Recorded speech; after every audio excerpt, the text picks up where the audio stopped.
rappelle quand même, sans vouloir faire peur aux Français, que l'arme nucléaire, c'est une arme posthume.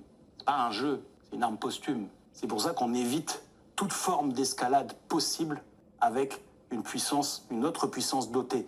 Et entre autres, on évite de se placer en situation de conflictualité, de guerre directe, conventionnelle, même conventionnelle, face à une puissance dotée. On ne doit pas parler comme ça. Quand on dit qu'on n'a aucune limite, aucune ligne rouge, comme l'a dit le président, et que le lendemain, son ministre des Armées dit on n'enverra jamais de troupes au sol. Plus personne. Il a dit troupes combattantes.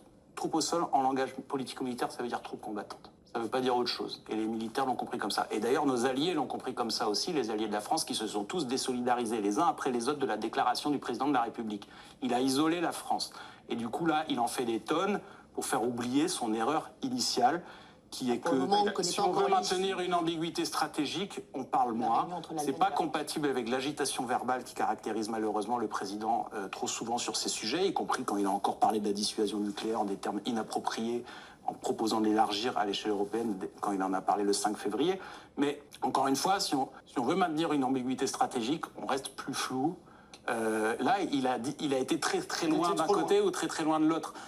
Et ça ne peut pas fonctionner comme ça. Parce que c'est incompatible. Si vous dites on n'a aucune limite et que le lendemain votre ministre de la Défense dit on n'enverra pas de troupes au sol, oui mais c'est grave, il est le chef des armées.